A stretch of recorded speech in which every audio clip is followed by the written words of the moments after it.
So if somebody just walks in the door with anxiety and I'm trying to do their initial consultation, I'll grab my Mood Boost, which is a formula that's made with, it's a plant formula made with nano-emulsions.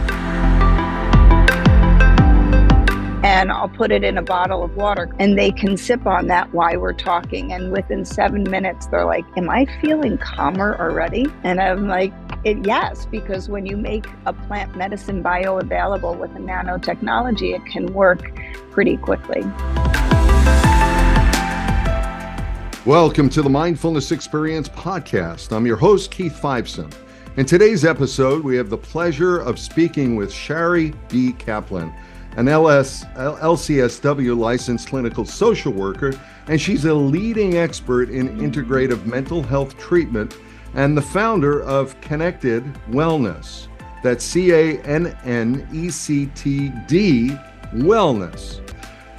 As an acclaimed speaker, I met Shari at the Wonderland Conference. She's a speaker on integrative mental health, addiction, and trauma treatment.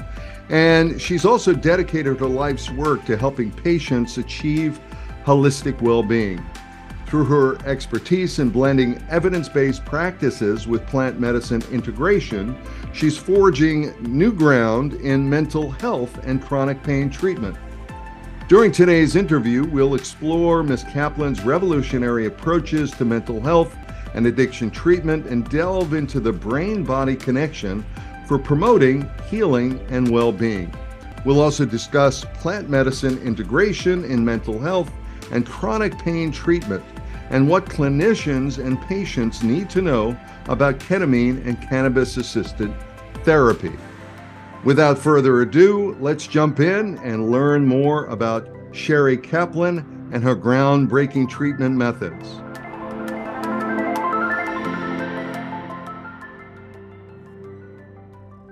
Shari, welcome to the show. How are you? Oh, I am well. Thank you so much for having me. I'm really excited. Our meeting, I felt like I was with a kindred spirit when we met in Florida, and I just had you, as a matter of fact, thought I was your rabbi. So there you go. Although your late rabbi, excuse me, but at least I was reincarnated from the dead. So, and here we are. So I'm very excited. Thank you for joining us. And you've had such a journey, and I was very intrigued by your story. Can you give us a little insight in terms of your journey into mental health treatment and maybe how it led to your work with plant medicine integration? Well, I went through my own therapy when I was in my early 20s, and I did not know that everything in life was a choice. How you choose to relate to your family and your past and your history and your negative beliefs and your experiences, and about making deliberate choices and intentions. And I really went to graduate school because it was just such an awakening to me to learn that you actually could choose to set boundaries and say no. And in doing that, I was working in the entertainment industry on one of the soap operas. And during my lunch break, I ran over to Fordham University and picked up a graduate application. And from there, I worked with people who had HIV and AIDS, and children who had HIV and AIDS, and cancer, and neurodevelopmental disorders, and neurodegenerative disorders. I worked with people who had bipolar disorders, and schizophrenia, and Down syndrome, and autism. And then I ended up working with athletes and the whole mind-body to help people overcome their performance anxiety. So I've been meditating since I'm 11 years old. And that was just like very much of an awareness that there's so much more that we can do with our mental focus, and ways that we could take care of our body that could align ourselves with who we truly are and be able to take greater charge of our life. And that was really the reasons that I got into more mind-body practices in mental health. And then my son was born with a central nervous system disorder in 2002, and I started studying neuroanatomy and tried to figure out how to refire and rewire his brain around some dead areas that he had of tissue and something that was growing on his hippocampus and a movement disorder and a seizure disorder.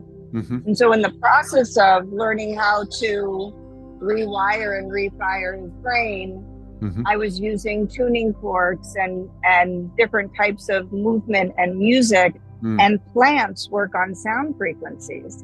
So I started investigating different types of plants that could help me dampen his sympathetic nervous system and stimulate his parasympathetic nervous system. And as I was doing that, I was treating a bunch of physicians for trauma, and they were noticing that I would come into their sessions smelling like plants and just really good smelling plants. And so I was telling them what I was doing with it, and they said, "Oh, well, could you make something for my torn rotary cuff? Do you have anything for GERD?" And that kind of sent me on the whole research of all different types of plants and getting certified in plant medicine. And, and so I've ended up making over 200 formulas. And I learned about medical cannabis from a physician in California, Dr. Alan Frankel, who at the time was working in Santa Monica, and he offered for me to come out and work with him at his clinic. And that's who I learned about medical cannabis. And I said, not only is this such an amazing plant to treat various illnesses, but when you start combining cannabis with other plants, with FDA approved safe for food consumption plants, you can actually make up some incredible formulations that are wonderful for chronic illnesses. So, I think that we have pharmaceutical medicines that are great for acute and acute care, and when you need to get out from behind the 8 ball immediately. But plant medicines and psychedelic medicines can be extremely helpful for chronic care. Well, I was very intrigued. I've been scanning and reading your website, and really one of the things that really intrigued me was all of these formulations that you have as well. And I'm wondering, in terms of protocols or practices, what are the protocols or practices that you do that blend plant medicine therapy for optimal patient care? In other words, are there things that you are looking at and bringing together as you put these formulas together? So yes. And Dr. Michelle Weiner works with me at my center, and I work with her at her office down in Miami. And so she's the one who will actually help with writing the recommendations for the medical cannabis when we need it. But a lot of people come to us for chronic pain, for not sleeping, for anxiety, and for depression. And there are some wonderful plant formulations that I can put together and other people can put together that can help the body, like I said, like dampen down that sympathetic response, which a lot of people are having anxiety because their body keeps going into fight or flight. That could happen from having chronic pain. That can happen from past traumas. It could happen from chronic stress. So depending on why somebody's walking in the office will depend on what plants I might choose to help them. So if they're in pain, I have various formulas for pain. There's connective tissue pain, there's arthritic pain. And so there's different plants that will help to treat different types of pain. So it's really very, I'm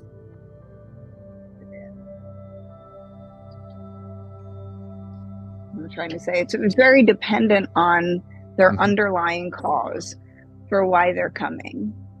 And so if somebody just walks in the door with anxiety and I'm trying to do their initial consultation, I'll grab my Mood Boost, which is a formula that's it's a plant formula made with nano emulsions, and I'll put it in a bottle of water because it becomes water soluble, and they can sip on that while we're talking, and within minutes, like within 7 minutes, they're like am I feeling calmer already? Mm-hmm. And I'm like, yes, because when you make a plant medicine bioavailable with a nanotechnology, it can work pretty quickly. Mm-hmm. And what was that plant? That was Moo Goose, you said?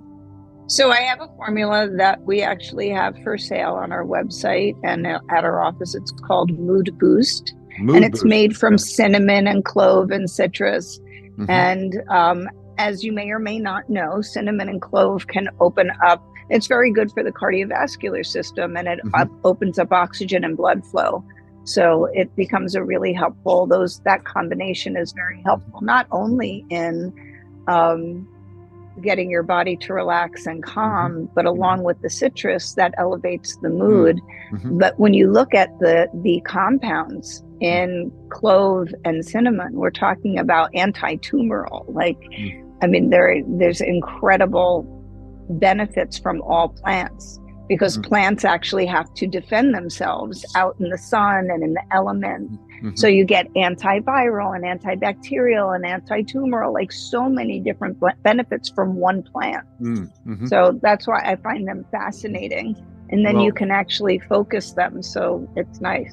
Well, I've been using your Room Boost, and I sprayed some of it this morning, and I just before our call, I felt like I wanted to calm down a little bit. But this has been really quite lovely, and I've really appreciated you giving me this when we were down in Florida. So thank you for this. Oh, my pleasure. And I imagine that the Mood Boost would provide even more calm. So I'm looking forward to finding out a little bit more about that on the website as well.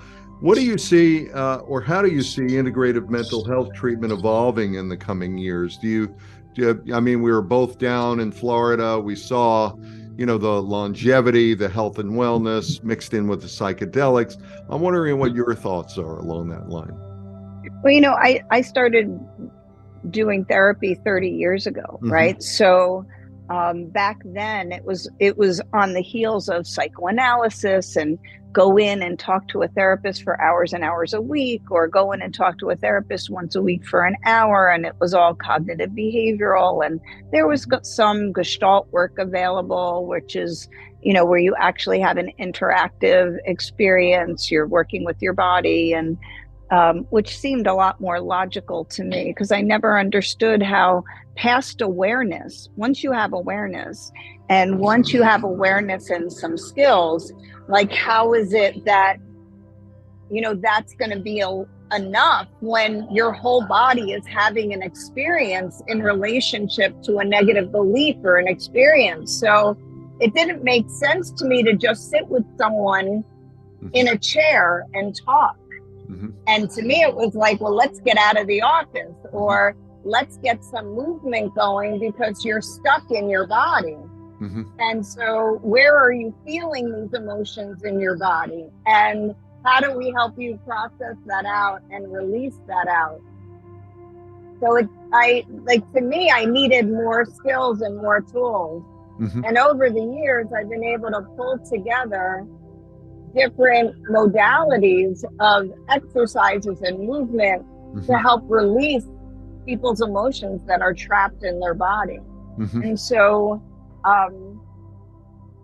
I think that integrative mental health is not just about doing cognitive behavioral therapy, but using other modalities like EMDR, eye movement desensitization reprocessing, where you can get in and target a thought, a belief, where you feel it in your body, the sensations, what they call the somatic experience of that belief, and be able to bilaterally stimulate the body and the mind so that you can release the negative belief and neutralize the fight or flight in your body, so you're now calm and peaceful. And once that neural network is calm and peaceful, you can then install in the positive beliefs that the person's strengths have, that they really know to be true, that just by telling yourself that I'm calm and confident isn't working. So being able to use a tool like EMDR can get your mind and body in alignment with I am calm and confident. Mm-hmm. You know, I am good enough. I've always been good enough. I will always be good enough, because you've done the talk therapy and this kind of pulls it together. And then there are other modalities where, like, you just can't reach certain things. We have nonverbal. There's a nonverbal part of trauma. There's a nonverbal part of our experience. And that's the part of our body that experiences a negative experience and positive experiences.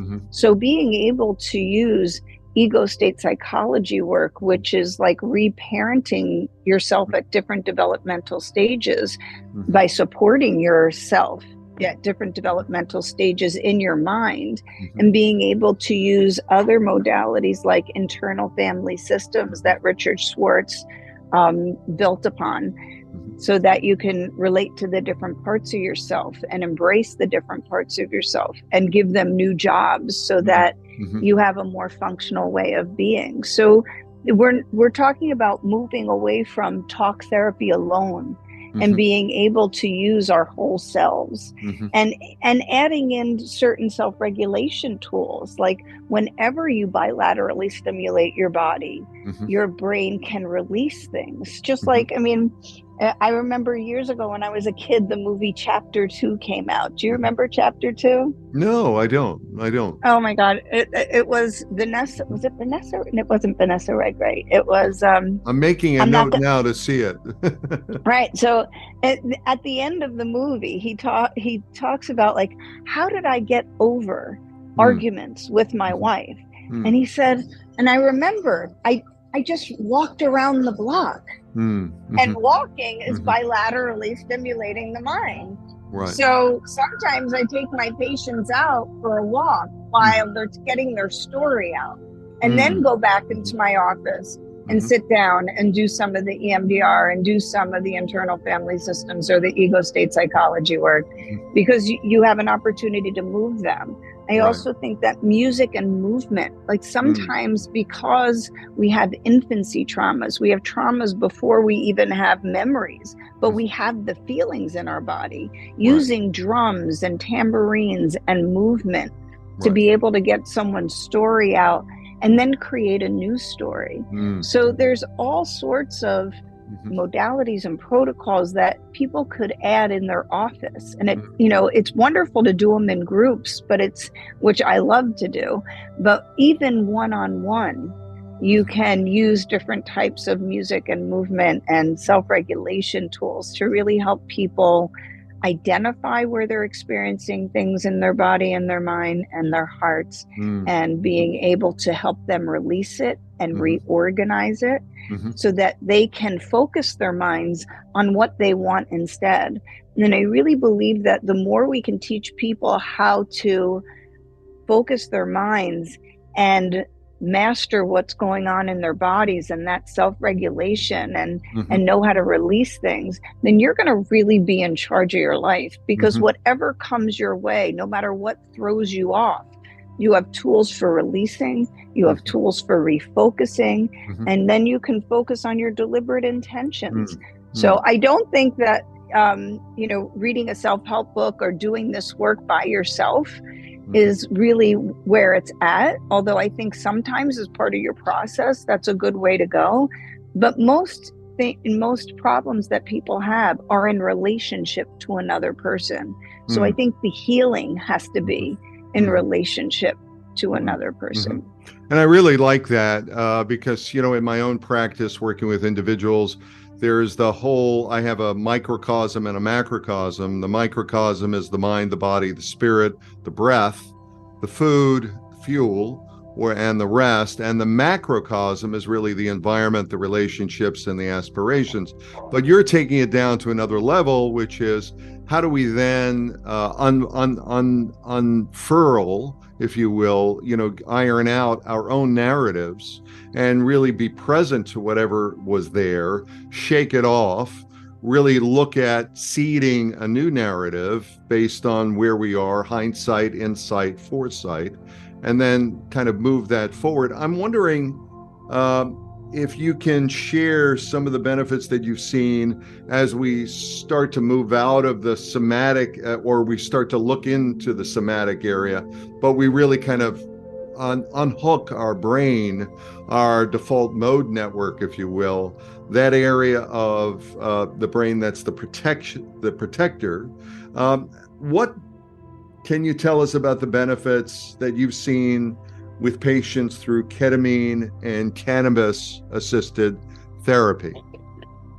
Sure. But before I do that, you made a really good comment, Keith, which is about nutrition. Is some people's, when your body's been in fight or flight for a long enough time, your body's going to overproduce acid. And when you overproduce acid, you're going to damage a lot of your gut microbiome, the stuff in your gut that helps you break down food. But it's also the part of you that in your gut, that's where your endocannabinoid system starts. That's where your serotonin starts. So your endocannabinoid system is the system in your body that produces its natural CBD and THC and other plant compounds. Like we make our own natural anandamide and 2-AG, which is known as THC and CBD. And we also make the enzymes to break them down. So when your body makes enough of your own, all the other systems in your body, your cardiovascular system, your endocrine system, your respiratory system, they all modulate. But if your gut is damaged by acid, you're not going to be able to produce enough of your own natural cannabinoids. So therefore, your systems won't modulate well. And that's when you start seeing a breakdown and people start having illnesses, or you can't produce enough of your own serotonin. So it's really important because, and this is what I was saying, I love the way that you were talking about nutrition, because sometimes you have to fix that gut microbiome so that your mental health can flourish. So that's where I think there are glitches with, I can't change my mind, I can't refocus my mind, is because your gut microbiome is just like has been damaged by all the acid from the fight or flight. That we have to actually address that in order to in order for that person's mind to actually be able to move forward. And that's horrible. That's a real challenge in our society, given the fact that, we're moving more towards whole foods, you'd hope, but whole foods for everyone is still, I think, a bit away. And from an acidic viewpoint, a lot of the foods we take in are highly acidic. They're not alkaline. So I imagine that's a problem as well. Yep. So we have a dietitian that works in our office, and that we use when we realize that, like, somebody's mind, they're not being able to grab a hold of their thoughts, and you can tell, like, their belly is a little pot belly, and these don't have to be overweight people. These can be very lean people, and they're telling you they're constantly bloated. Well, they're also in a chronic state of stress. So that's when we would recommend that they see our nutritionist and figure out what's going on in the gut, so that we could support them with whether it's changing their diet or adding some supplements or giving them various different plants that will help support them, probiotics, prebiotics, to try to correct that situation. So the cannabis and the ketamine, when we start taking a look at the changes and the influence within the body, what have you seen in terms of those benefits? So, because I was just explaining the endocannabinoid system helps to modulate all the other systems. If your endocannabinoid system can't produce its own natural cannabinoids, we're not going to be able to balance your mental health either, because it balances your central nervous system. So, there are formulas like CBDA and THCA, which is the raw form of cannabis, which means you never heat them up past a certain temperature so that they're non-intoxicating. And when we use that formula and add about 5 different plants to it, we can keep seemingly their central nervous system seems a lot more regulated, and their anxiety, if they have a chronic state of anxiety, that seems to decrease or go away. And so there are also other like when you have trauma, sometimes there's a dysregulation going on in the central nervous system in the brain. So being able to use that CBDA formula, THCA formula with other plants, along with some, let's say 15-1 CBD to THC, can really help to regulate somebody's system in a way that they can take charge of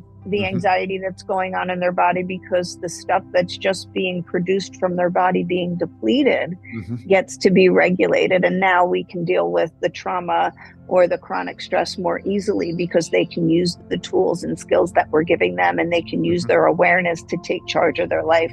So I think that cannabis becomes an incredible way of resetting and modulating the systems. So now let's talk about ketamine. So ketamine, which from a mental health perspective, we would use ketamine for a few reasons. So we use it to try to get somebody's body out of a chronic depression or a deep depression, or what they call treatment-resistant depression, which I don't think that there's treatment-resistant depression. I just think we have to find the right treatment. The way that they're doing it is resisting, right? The medicine's not working, but maybe because the medicines don't work for what's going on that causes that.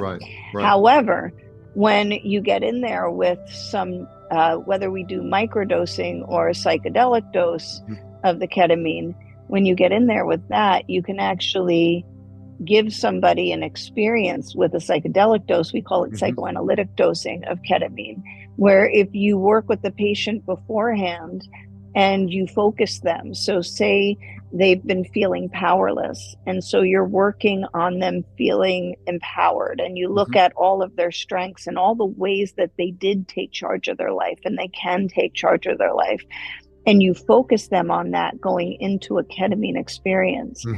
You're going to give them an opportunity for their ego to quiet down and for just who they are as an individual being just becomes so much more present, front and center.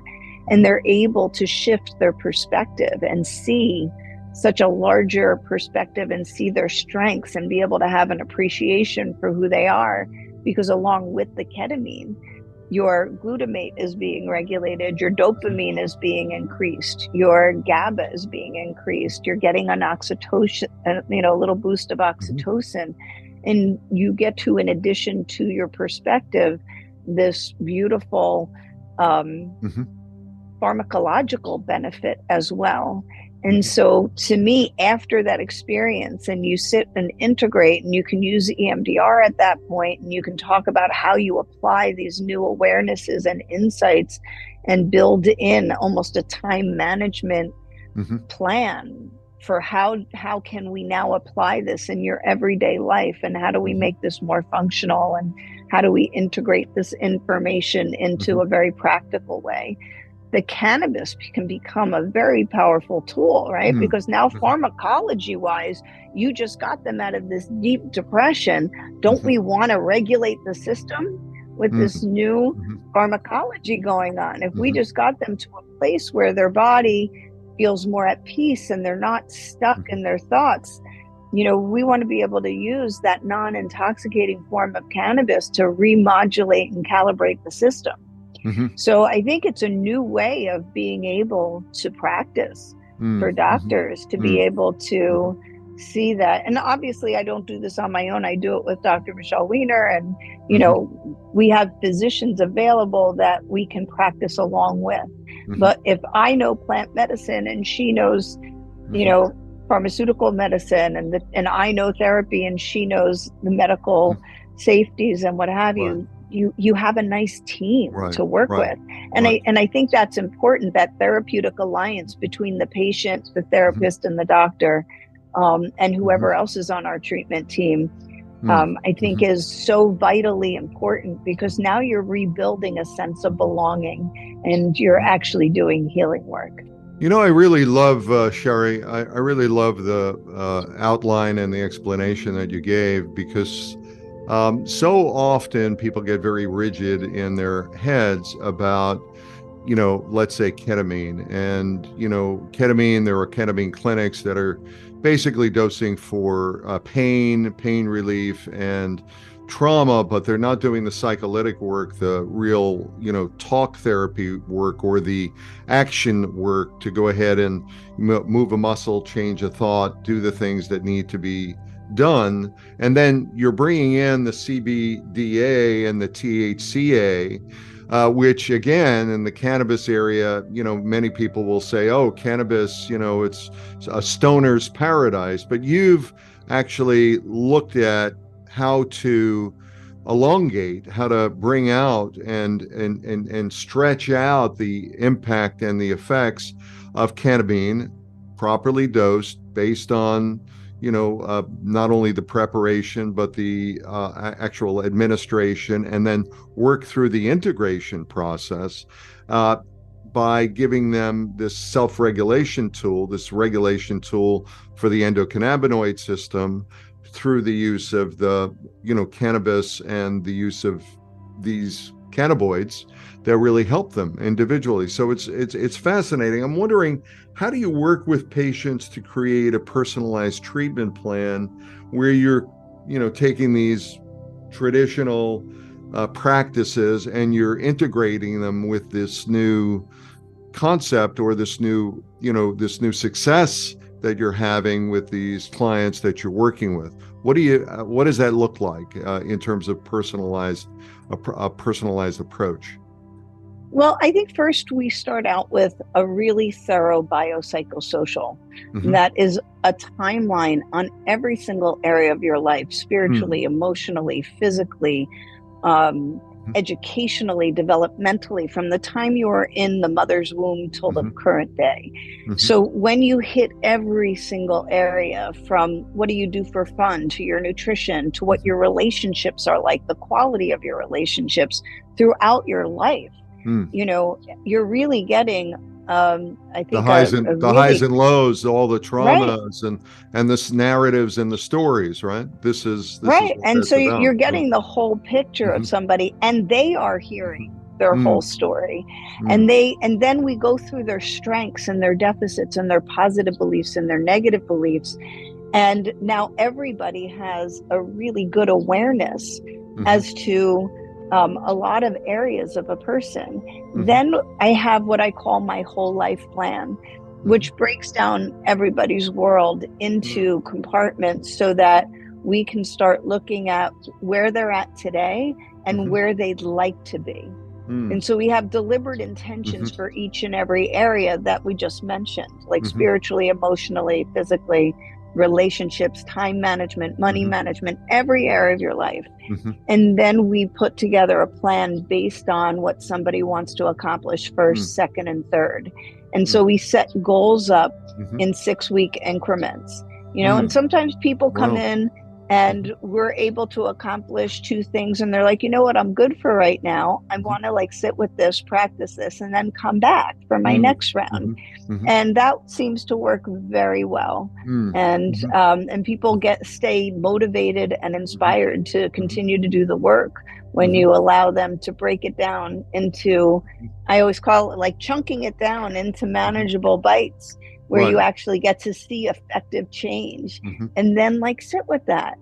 And when you're ready for the next part and the next part. So depending on who we're working with, so we treat a lot of doctors and therapists and what have you as well. So those people like to hang out for a while because they're treating patients and they want to be ethically, responsible about being centered in themselves.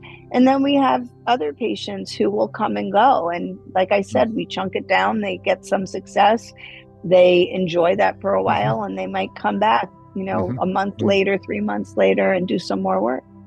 Yeah, I think we need to change the title of therapist, which is really the rapist, in terms of, just Ouch. because it's an ouch. You're really, what you're doing in a lot of cases is you're going in, to the psyche, you're exposing things, but you're not really then closing it up and allowing them to go ahead and be healed in a way. So what I'm hearing from you is really a whole other, it's kind of a combination of counselor, coach,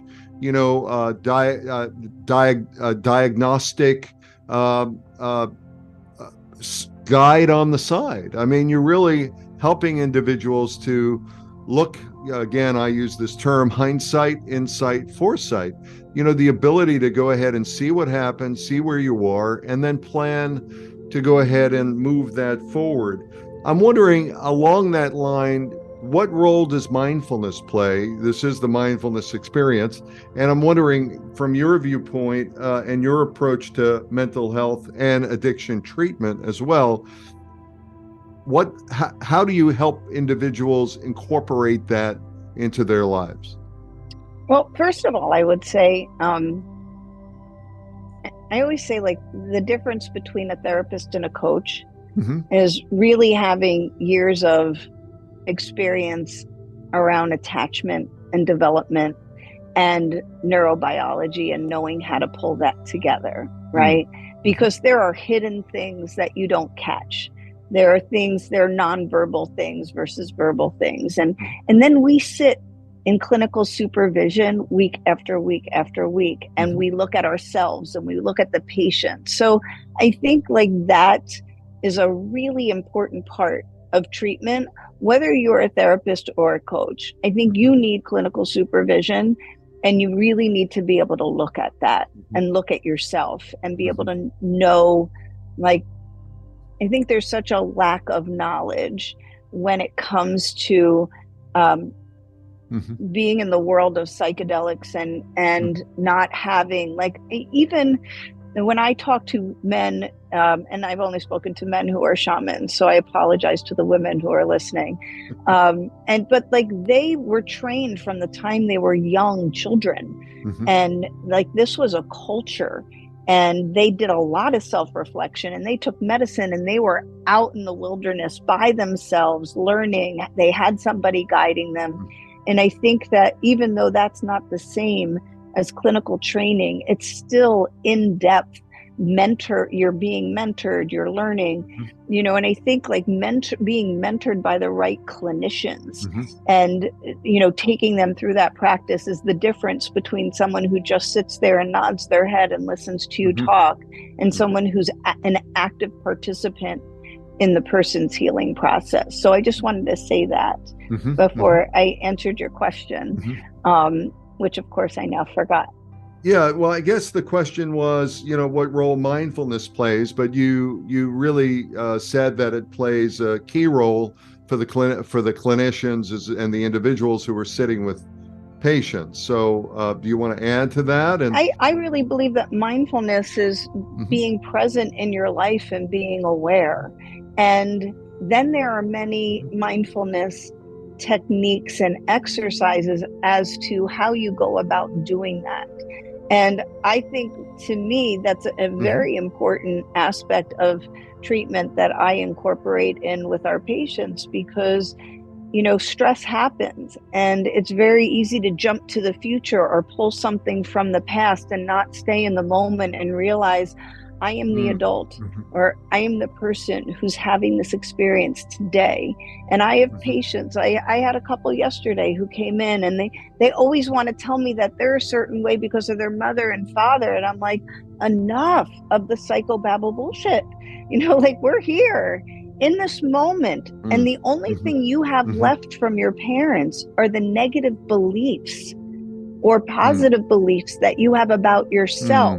So let's stay present in yourself, and let's decide how we want to approach that negative belief, so you know how to release it and reorganize what's really true about yourself, and how to set boundaries with people who behave the way that your parents behave that may have been bad, but learning and staying present in who you are and being able to release those negative beliefs and install your positive ones, and then focus on what you want today, is really more of the goal than it is to, like, the awareness of understanding where it comes from. There's a place for that, but that's your first couple of sessions once you know what your awareness is. Now it's time to release and rewrite and release it from all aspects of who you are, and stay present and use those mindfulness tools to pull yourself back to the present moment. Because we all, and myself included, we all get pulled out of the present moment. But if you can have a handful of mindfulness skills and tools, you'll be able to pull yourself back pretty quickly if you do the work. That's wonderful. And I think it's a wonderful point for us and being mindful of, and recognizing and allowing you to choose the client and a patient that you're working with. I think at this particular point is very important. I want to thank you very much for being on the podcast and really have more conversations. I really do. And I really want to thank you. Oh, my pleasure. And anytime, I'd be more than happy to set up another time to come back. Perfect. Thank you. All right. Have a great day. Thank you for having me. You're welcome.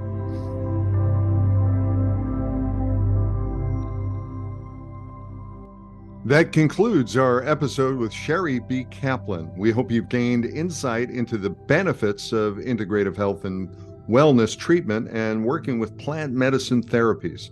If you want to learn more about Ms. Kaplan's work and about her personally, I suggest you go to her website, which is cannected.com. That's CANNECTD.com. And for more episodes of the Mindfulness Experience podcast, be sure to subscribe and leave us a review on your favorite podcast platform. Until next time, stay mindful and take care.